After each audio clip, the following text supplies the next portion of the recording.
Hello friends, last time हमने chapter number 13 के कुछ 30 एमसीक्यूज किए। चलो from today 31 read the question. In an experiment of two radioactive isotopes and element, their masses ratio at the given instant was found to be 3.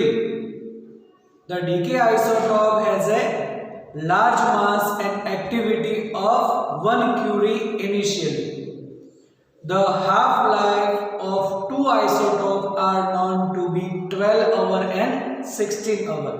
Activity of each isotope and their masses ratio after 2 days was studied. They calculate the ratio of number of atoms of first isotope to the second isotope.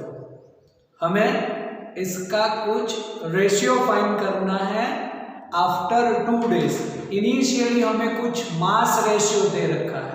अब mass ratio अगर हम बोले या फिर as a number का ratio बोले, it is same, तो हमें कुछ ऐसे मास का रेशियो दे रखा है और इसी को हम इनिशियल नंबर का रेशियो भी बोल सकते हैं। दैट मीन्स वी कैन से n01 एंड n02 हमें इनडायरेक्टली 3 गिवन है। अब दोनों के हाफ लाइफ भी गिवन है। Half life of first is 12 hour and half life of second is 16 hours. मतलब ऐसा लिस्ट आउट कर दे कि half life of first is 12 hour and half life of second is 16 hour. तब हमें चाहिए आफ्टर 2 डेज।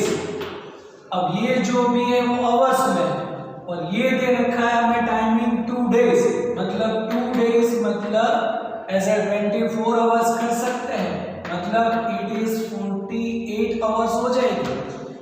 तो ऐसा बोल सकते हैं हमें इसका नंबर का रेशियो चाहिए आफ्टर 48 आवर्स। अब हमारे पास उसकी फॉर्मूला है वैसे कि n is equal to n not या फिर n upon n not 1/2 raise to n। ये हमारे पास एक फॉर्मूला है इसकी। और n क्या होता है? तो n is equal to total time upon tau half. अगर हम 1 के लिए बोले तो n1 upon n01 is equal to 1/2 raise to n। तो 2 रेज़ टू n मतलब ये फर्स्ट के लिए क्या होगा? तो फर्स्ट के लिए सोचे देन t 48 आवर्स तो है। अब उसके लिए हाफ लाइफ कितना दिया है फर्स्ट के लिए? 12। Then what is the ratio? It is 4। Then we can say 1/2 raise to 4। अब यहाँ पर n1 को सब्जेक्ट कर दें, n01 और n02 का ratio, then n01 1/2 raise to 4। ऐसे ही सिमिलरली n2 के लिए कर सकते हैं हम। It is n02 1/2 raise to n। तो इसका हाफ लाइफ कितना दिया है? 16। देन अगर हम 48/16 कर दें, 48/16, देन इट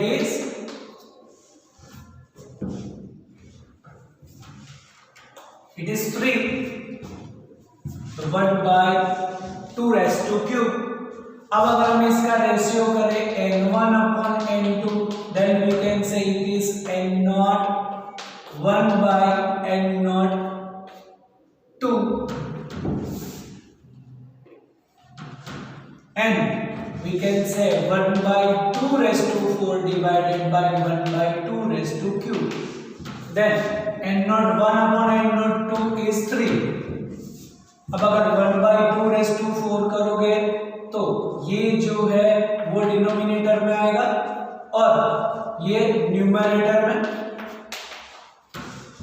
तो 2 क्यूब इसमें से कैंसल, देन एक 2 रहेगा नीचे फॉर द 2 रेज़ टू 4 में, देन 3/2 मतलब वी कैन से 1.5। ओके। वैसे हम इसका कैलकुलेशन कर सकते हैं। और बहुत बार बोला है अभी भी कि ये जो इक्वेशन है मोस्ट इंपोर्टेंट, यहाँ से मोस्ट ऑफ एमसीक्यूज के सॉल्यूशन होते हैं। चलो नंबर 32 के लिए क्या है 32 में, suppose that a reactor using uranium 235 has an output of 700 megawatt and is 20% efficient. An atom of uranium 235 undergoes fission in a reactor liberated 200 mega electron volt energy. Calculate energy generated from the reactor per fission. तो यहाँ पर लिखा ही है वैसे तो कि पर fission कितनी एनर्जी है 200 मेगा इलेक्ट्रॉन वोल्ट। एंड बोल सकते हैं कि एनर्जी प्रोड्यूस पर fission is 200 mega electron volt. We can say 200 mega means 10 raised to 6 and electron volt means 1.6 10 raised to minus 90 joule. Okay, तो इसको अगर हम कर दें देन इट इज 3.2 लिखो, ये हो जाएगा 10 raised to 8, तो 19 minus 8 10 raised to minus 11 joule. ये हुई एनर्जी, लेकिन यहाँ तो कितना बोले it is 20% efficiency, then it's efficiency its efficiency is 20%, then energy कितने लिबरेट होगी, then 3.2 10 raised to 11 into 20%।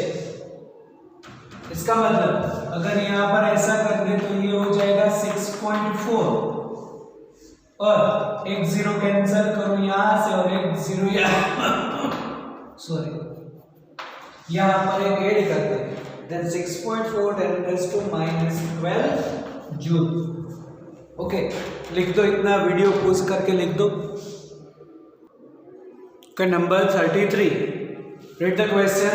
In a nuclear reactor the fuel is consumed at the rate of 1 milligram per second, then power generated in kilowatt is, हमें answer kilowatt में चाहिए।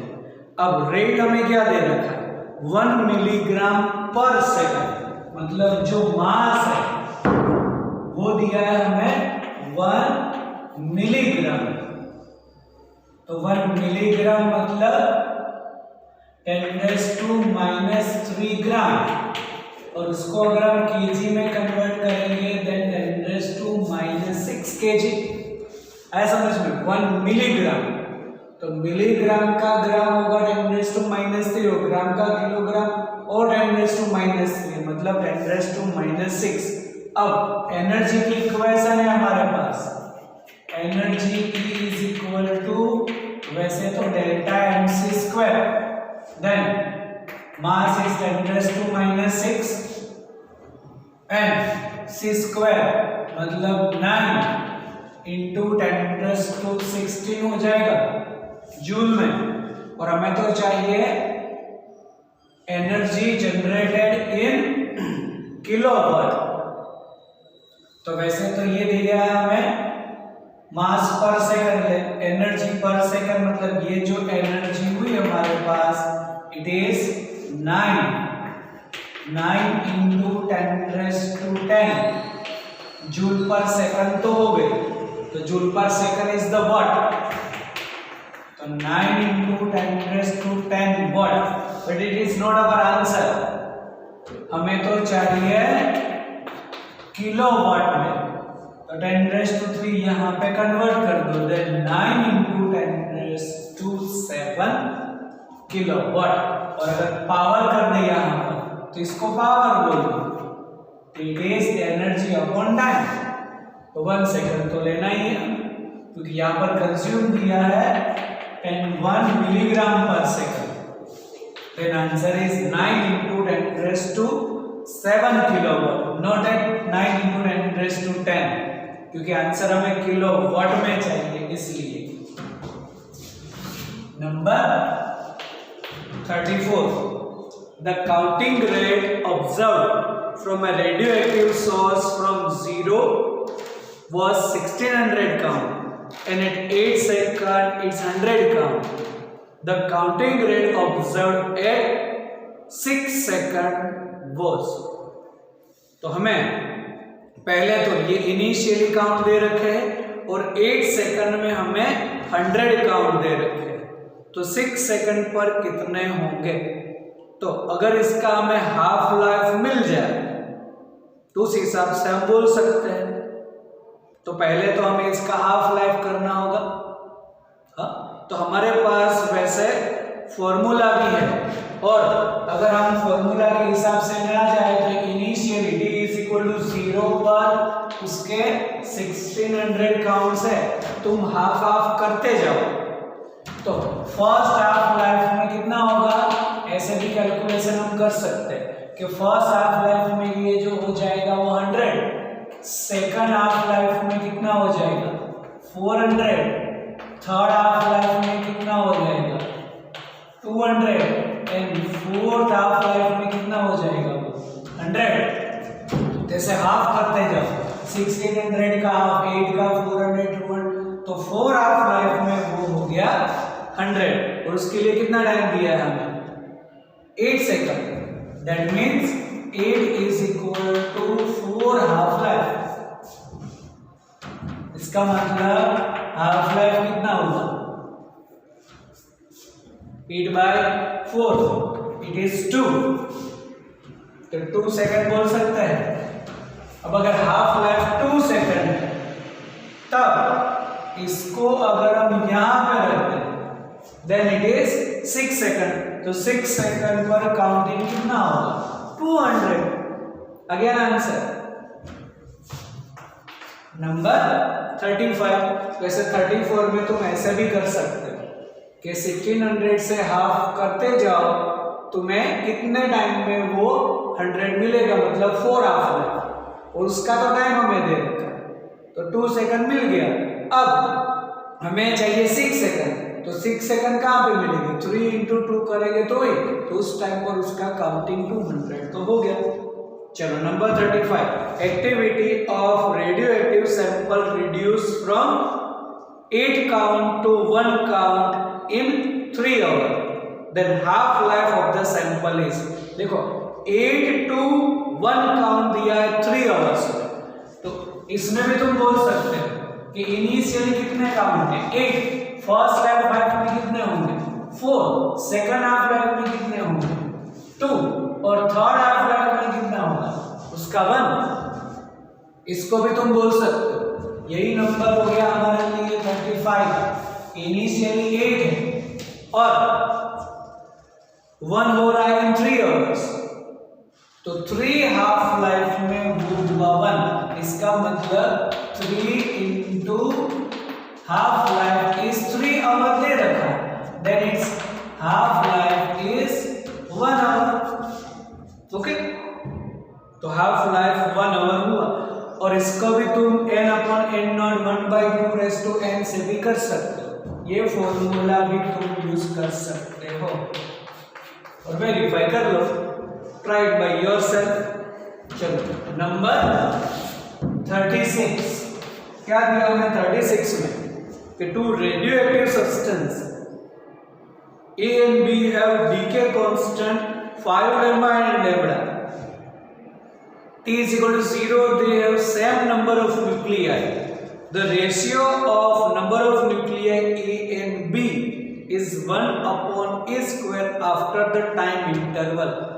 कुछ time interval के बाद ratio of nuclei 1/a square हमें दे रखा है। Initial दोनों में सेम नंबर ऑफ न्यूक्लियाई है और दोनों के डीके कांस्टेंट कुछ अलग अलग है। तो फॉर्मूला हमारे पास कौन सी, n is equal to n0 e raised to minus lambda t। Okay, अब इनिशियल तो दोनों में सेम है, वैसा बोल सकते हैं हम n1/n2 e raised to minus lambda 1t and e raised to minus lambda 2t। Okay, a के लिए 1 बोलो और b के लिए जो है वो 2 बोल दो। दोनों के डीके कांस्टेंट है, ए का डीके कांस्टेंट है 5 लेमड़ा और बी का है लेमड़ा, और यहाँ पर ये जो ए और बी का नंबर का रेशियो है वो हमें दे रखा है, दैट इज 1/e²। तो यहाँ पर वैल्यूज लिख दो। ई ये दिया है हमें 5 लेमड़ा टी और ये दिया है हमें लेमड़ा टी, क्योंकि फॉर ए इज 5 लेमड़ा और for the B is lambda. इसको ऐसा बोल सकते हैं 1/e²। तो इसको भी इसी टर्म्स में करते हैं, इसको नीचे ले आते हैं तो +5 लेमड़ा हो जाएगा। देयरफॉर e⁻5 लेमड़ा और e⁻−लेमड़ा मतलब e⁻4 लेमड़ा टी होगा। आया समझ में? देन अब इसको हम कंपेयर कर सकते हैं क्योंकि दोनों 1/, में दोनों न्यूमरेटर में और दोनों e के पावर मतलब 2 = 4 lambda T. Then what about the time? Then time is equal to 2/4 lambda, it is 1/2 lambda. Clear? चलो वीडियो पोस्ट करो, लिखो इतना। अब नंबर 37 क्या दिया है 37 में, पढ़ो अच्छी तरह से।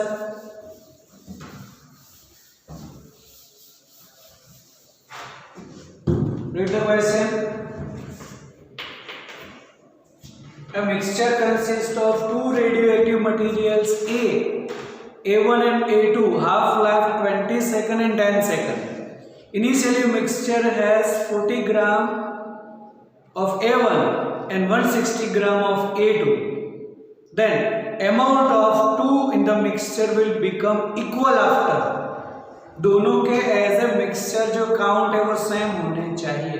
तो ए के लिए हाफ लाइफ कितना दिया है? अगर हम A1 के लिए सोचे then half life is 20 second and for A2 is 10 second. A1 का इनिशियल कितना है 40 ग्राम और A2 के लिए कितना है, इट इज 160 ग्राम। तो A1 के लिए हम बोल सकते हैं कि जब भी ऐसे इसका हाफ लाइफ 20 सेकंड है, इनिशियली वो 40 ग्राम है, तो 40 ग्राम में 20 सेकंड के बाद वो हो जाएगा 20 ग्राम और 20 सेकंड के बाद इट विल बी 10 ग्राम और ऐसे 20 सेकंड के बाद होगा 5 ग्राम। ओके चलो अब इसका इनिशियली इट इज 160 ग्राम और उसका हाफ लाइफ कितना है 10 सेकंड, तो हाफ कितना हो जाएगा 10 सेकंड में 80 ग्राम और 10 सेकंड करेंगे तो 40 ग्राम और 10 सेकंड करेंगे तो 20 ग्राम और 10 सेकंड करेंगे तो 10 ग्राम। ओके तो यहां पर देखो अब ये 10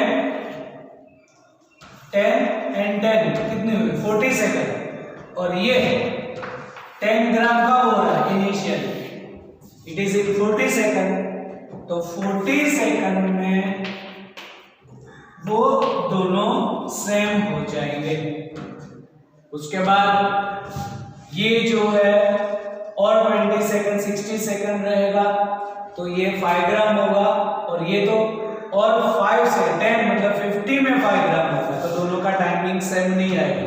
अगर तुम यहाँ पर 5 ग्राम के लिए सोचोगे तो 10 सेकंड लगेगी, तो उसका टाइमिंग क्या होगा 50 और इसके लिए तो 60।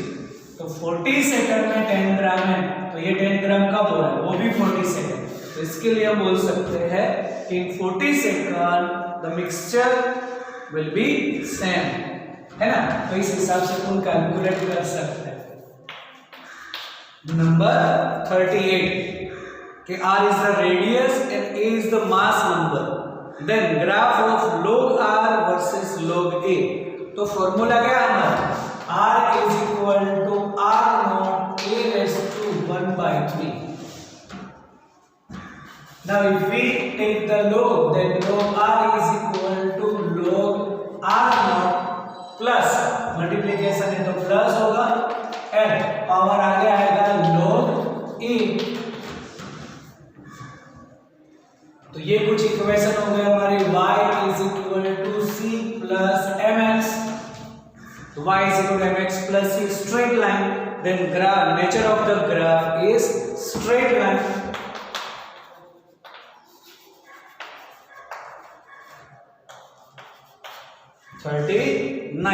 Unstable isotope of hydrogen is.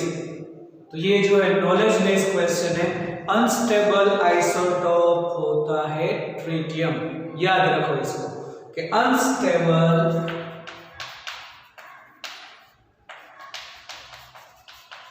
Isotope of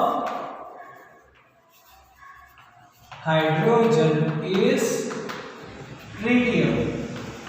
इसको तुम्हें डायरेक्ट लर्न ही करना, नॉलेज बेस्ड क्वेश्चन। चलो, two nuclei have their mass number in the ratio 1:3, then ratio of the nuclear density. अब थियरी में मैं पढ़ा था, एक हमने एग्जांपल पे सोल्व किया है कि the nuclear density is independent of mass number.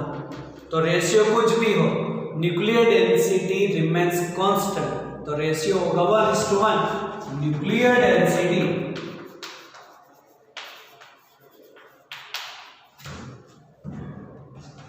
Independent of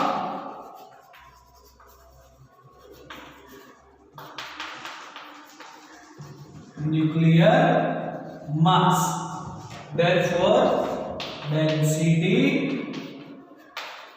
constant बोले। तो अगर रेशियो होगा देन 1:1। कंप्लीट कर दो इतना।